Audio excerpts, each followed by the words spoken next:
Mu gihe tuzi ko umuzo w'abakoroni wabanzirijwe n'uwa misiyonari, hari benshi bibaza nimba abo bose babiri bakorera hamwe.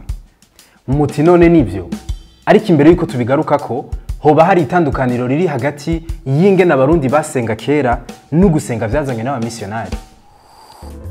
Ubu turiko turitegereza muri kino gihe atatandukaniro ibyo gusenga kubu no muri kiriya tandukaniro rigaragara ryari rihari.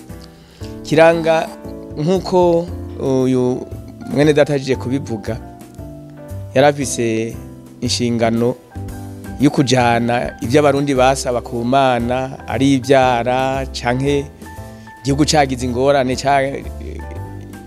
inzige zateye canke habaye ibyago by'intambara n'ibindi.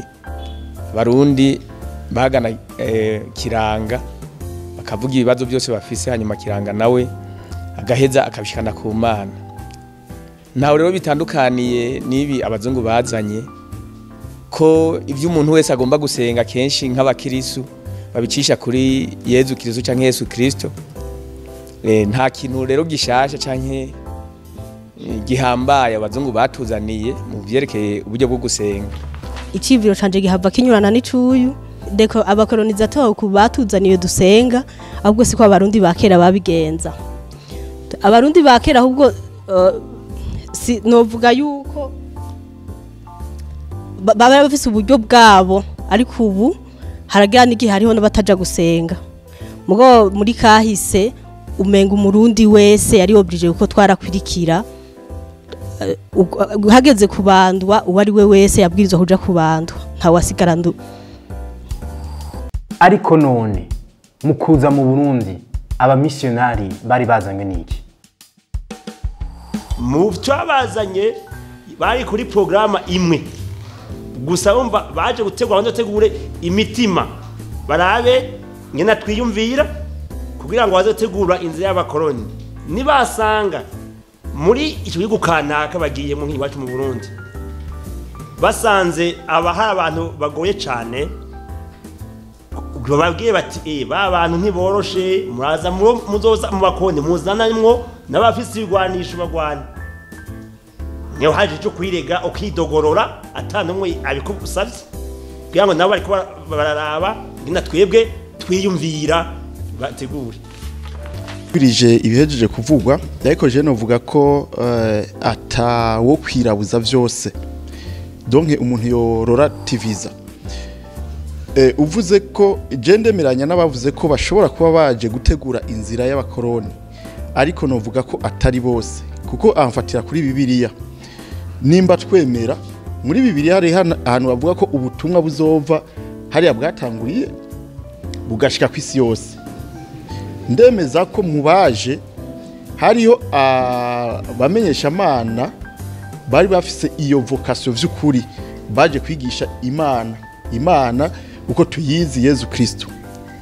Kuko hariho abagiye bakora ibikorwa vyiza ntituvyirengagize, hariho abatanguje kwigisha bakaja no mu bikorwa vyo gufasha ro social. Ariko hariho n'uwundi muce, kuko umuntu aguma ari umuntu, ushobora kuba bakorera Imana n'ivyo mugabo kajya kantu kuvukanye bakavuga ati abantu tuvukana, abantu tuva hamwe, reka tubafashe. Nivyo byo gutegura akarere byose ntitwagerageza kuvyirabuza nkuko babivuze. Benshi bagerageje gushigikira yuko abo ba misiyonari benshi nka bose bari baje gutegura gusa iyo nzira y'abakoroni. Ariko nkuko bimwe nabisomye mu bitabo cyangwa ivyo numvise, hariho n'ahandi hagiye abakoroni gusa bagumye kuri za mana zabo. Twebwe rero hariho abashoboye kudushikira kugira ngo baduhe iyo mana tuyimenye nkuko tubizi. Twebwe bayidushikiza duhiyo nkuru nziza kubemera kuba Kristo. Hama mu nyuma niba wemera ufise ico wemera, kandi nkuko yakivuze hariho n'abari baje bafise intumbero za politike nyene, kuko hari aba bavuga ati hari inyungu tuzobikuramo. Hariho n'abaza bafise intumbero nziza, ntange ivyo nzi jewe menyesha iyo nkuru nziza hama nirenganire. Hariho n'abandi baza babikeneyemwo izindi nyungu. Ivyiyumviro muri kino kiyago cacu biratandukanye, ariko nkuko bikunzwe kuvugwa abakoroni n'abamisiyonari vy'ukuri barakorana? Les pères blancs baza ngaha iwacu barwitwa na Vigeri, Cardinal ya Vigeri. Haravuga yuko Cardinal ya Vigeri iyo yaravuganye n'abazungu, ariko nta bintu bifatiye iba yaravuganye n'ububirigi, ariko nta bintu vyemeza cyane. Hariho yavuze inyuma ati amadini yamye atumvikana, kuko amadini mu siguro yayo idini ntigemera irindi. Mu siguro nyayo ubusenga ukavuga ati twebwe idini ry'iwacu niryo nyaryo, abandi baratakaye.